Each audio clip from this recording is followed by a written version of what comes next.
Good morning, students. Today we will start our history chapter number 4. The first city is the Harappa civilization. ये W की जगह H है, Harappa civilization है. In this chapter we will learn about the Indus Valley civilization, governance, trade and commerce, script, decline of civilization, city architecture, farming and herding, religious belief and case study. ये सब किसके बारे में है? हड़प्पा या Indus valley civilisation जिसको बोलते हैं उनके बारे में स्टडी करेंगे. First of all start with the growth of civilization. Once the early man started cultivating, they started growing more than their requirement. This extra produce was known as surplus. जब cultivation start किया early man ने तब उन्होंने एक से ज़्यादा crops उगाना start किया, जरूरत से ज़्यादा उगाना शुरू किया. तो उस प्रोड्यूस को, जो एक्स्ट्रा प्रोड्यूस था, उसको क्या कहा जाने लगा? सरप्लस. जो भी अपनी इनकम से ज़्यादा, जो एक्स्ट्रा अपने पास मनी, इनकम या कुछ भी ग्रोथ प्रोडक्ट कुछ भी होता है तो उसको सरप्लस कहते हैं, जो अपनी ज़रूरत से ज़्यादा जितना भी अपने पास होता है. As a result, some people choose to follow professions other than agriculture, such as pottery making, metal craftsmanship and trading. अब एग्रीकल्चर के अलावा भी लोगों ने क्या क्या शुरू किया? पोट्री मेकिंग शुरू की, मेटल क्राफ्ट्समैनशिप शुरू की और ट्रेडिंग शुरू की.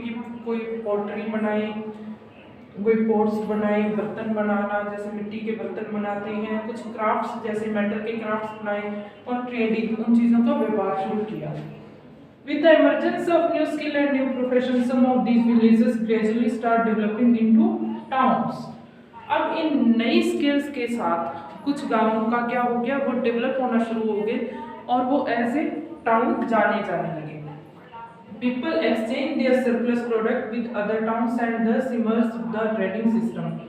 लोग थे, वो अपना सरप्लस प्रोडक्ट थे, उनको एक दूसरे से एक्सचेंज करते थे, दूसरे टाउन से एक्सचेंज करते थे. तो इस तरीके से ट्रेडिंग सिस्टम का इमर्ज हुआ, ट्रेडिंग सिस्टम स्टार्ट हुआ.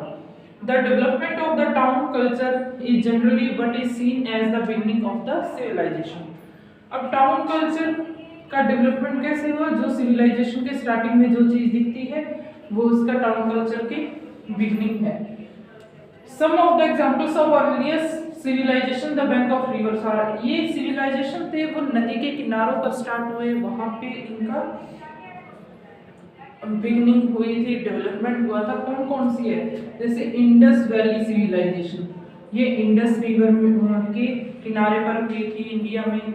चाइनीज सिविलाइजेशन हुई थी, एक चाइना में नदी है होंगहो नदी, होंगहो रिवर है, उसके किनारे पर हुई थी. फिर मेसोपोटामियन सिविलाइजेशन कहाँ हुई थी? रिवर टाइग्रिस और एक नेक्स्ट है मेसोपोटामियन सिविलाइजेशन. ये एफर्स और टाइग्रिस नदियों के किनारे पर हुई है.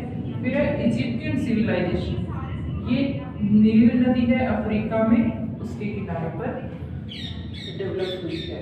अब फर्स्ट ऑफ ऑल अपने स्टडी करेंगे Indus valley civilization. Indus valley कहाँ पे है?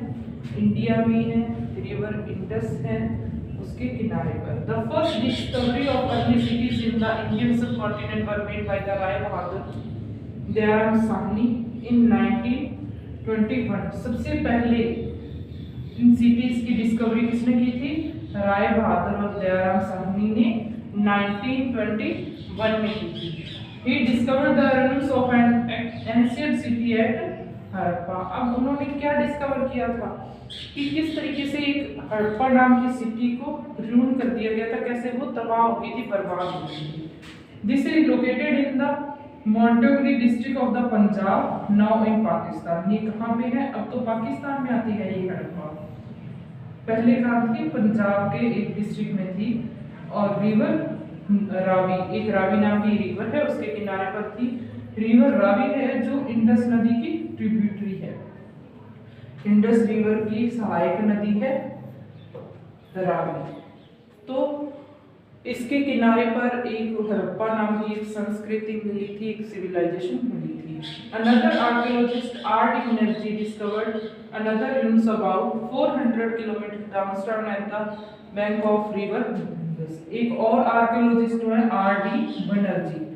अब उन्होंने क्या डिस्कवर किया था कि इसी रिवर से 400 किलोमीटर नीचे की ओर जाके एक इंडस नाम की जो रिवर है उसके किनारे पर एक और सिविलाइजेशन है जिसके बारे में उनको पता चला। This site is located in the Larkana district of Sindh. ये लरकाना एक डिस्ट्रिक्ट है सिंध का जो इस टाइम पाकिस्तान में है, वहां पे लोकेट करती है और इसको मोहनजोदारो के नाम से जाना जाता है इस साइट को। तो ये है इंडस वैली के बारे में। यहाँ पे अर्ली सिविलाइजेशन के बारे में दिखाया गया है। ये नील वैली है, ये टाइग्रिस है, इंडस है, होंगफू है। ये सारी सिविलाइजेशन यहाँ पे मिलती है। Both these township and all other smaller civilization on the banks of Indus River or its tributary are commonly known as the Indus Valley civilization and also as the Harappan civilization named after the first site discovered. अब ये दोनों township हैं जो और आसपास की जितनी civilisation हैं छोटी हैं जो वो इंडस रिवर के या उसकी ट्रिब्यूटरीज हैं जो उसके सहायक नदियां हैं उनके किनारे पर मिली होने के कारण उनको इंडस वैली सिविलाइजेशन के नाम से जाना जाता है और इनको हड़प्पा सिविलाइजेशन के नाम से भी जाना जाता है क्योंकि जो फर्स्ट साइट थी जो डिस्कवर हुई उसका नाम हड़प्पा था, तो फर्स्ट साइट के नाम से भी इसको जाना जाता है। ये इस तरीके के मोहनजोदारो के अवशेष मिले हैं, किस तरीके की ये सभ्यता संस्कृति थी। Period and extent. Time period क्या था इंडस वैली सिविलाइजेशन का? Indus valley civilization flourished between 3000 BC to 1700 BC। 3000 से 1700 तक ये मिली थी। अब इसका टाइम पीरियड है 3000 से 1700 तक। In all over 1000 sites have been discovered and about 100 have been accepted। इनमें से 1000 जो साइट है डिस्कवर हुई है इस पूरे टाइम पीरियड में। Even recently some more remains of ancient cities have been found. Even क्या है कि इस टाइम भी हमें कुछ सिटीज को डिस्कवर किया है, कुछ सिटीज के बारे में पता चला है। The earliest cities to be discovered were the Harappa and Mohenjodaro and were bigger than the other cities which are discovered later. इनमें से जो हड़प्पा और मोहनजोदारो है वो सबसे बड़ी सिटी के नाम से जाना जाता है, अपने से पहले वाली से भी और अपने से बाद वाले के भी सबसे बड़ी सिटीज यही है।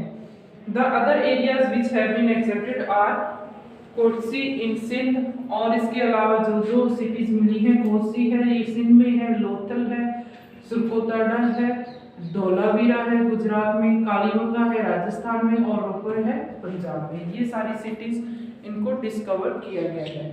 उसके अलावा इम्पोर्टेंट सिटीज कौन कौन सी मिली हैं? although now over nearly 1100 sites are known, some of the other important Harappan sites are। इसके अलावा भी जो हड़प्पन साइट्स मिली हैं चौंदा, ये भी इंडस रिवर है सिंध में, वहाँ पे कालीबंगा कहाँ पे मिलती है, घग्गर रिवर है राजस्थान में, बनवाली है ये हिसार डिस्ट्रिक्ट है हरियाणा का, वहाँ पे मिली है। लोथल है ये पोर्ट टाउन है गुजरात का, वहाँ पे मिली है। उसके अलावा हड़प्पन जो कोस्टल टाउन है जैसे सोतका को, सुरकोतड़ा, बालाकोट, ये सब रेगुलर वेस्ट एशिया के जो पार्टिसिपेट करते थे ये पोर्ट्स हैं और पार्टिसिपेटेड होते हैं ट्रेड में। पहले से एशिया के साथ ट्रेडिंग सिस्टम चला आ रहा है इनका। ये मेन साइट्स हैं इंडस वैली सिविलाइजेशन की जो इस मैप में आपको दिखाई गई है। The recently discovered sites of the Indus valley civilization include Dholavira, Rakhigarhi and Ganweriwala. ये जो अभी डिस्कवर की साइट है इंडस वैली सिविलाइजेशन की उनमें रिसेंटली इनको इंक्लूड किया गया है। मेन फीचर्स क्या है इंडस वैली सिविलाइजेशन के? मेन फीचर्स के बारे में देखेंगे। The Indus valley civilization was characterized by the certain common feature which set as apart all other cultures of the time। अब इंडस वैली सिविलाइजेशन है इसकी जो करेक्टरिस्टिक्स हैं और इसके कॉमन फीचर्स हैं, ये सबसे अलग है। उस टाइम के जितने भी कल्चर्स थे उनसे कुछ मिलते हैं और कुछ उनसे अलग हैं। For example, eight almost every site archaeologists have found a unique red pottery painted with black design known as red and black ware, stoneware, seal and the Indus script and copper tools। अब archaeologist को क्या क्या मिला है? एक unique red pottery मिली है जो red और ब्लैक डिजाइन से पेंट की गई है, जिसको रेड एंड ब्लैक वेयर के नाम से जाना जाता है। स्टोनवेयर्स मिली हैं, सील्स मिली हैं इंडस स्क्रिप्ट्स के साथ और कॉपर टूल्स के साथ। इसके अलावा इसके क्या क्या फीचर हैं वो अपने देखते हैं। सबसे पहले आता है टाउन प्लानिंग। टाउन प्लानिंग कैसे की? The Harappan cities are distinguished by their town planning. The general layout of the cities like Harappa, Mohenjodaro, Kalinga and Rakhigarhi is similar. अब जो हड़प्पन सिटीज हैं वो अपने टाउन प्लानिंग के लिए फेमस थी, उसके कारण भी अलग तरीके से जानी जाती थी। अब जो जनरल लेआउट है जैसे हड़प्पा, मोहनजोदारो, कालीबंगा और राखीगढ़ी का, ये सिमिलर है, एक दूसरे से मिलता जुलता है इनका जितना भी प्लानिंग है टाउन की। आगे जो भी आता है वो अपने नेक्स्ट क्लास में करेंगे। आज के लिए इतना ही। Good day, thank you.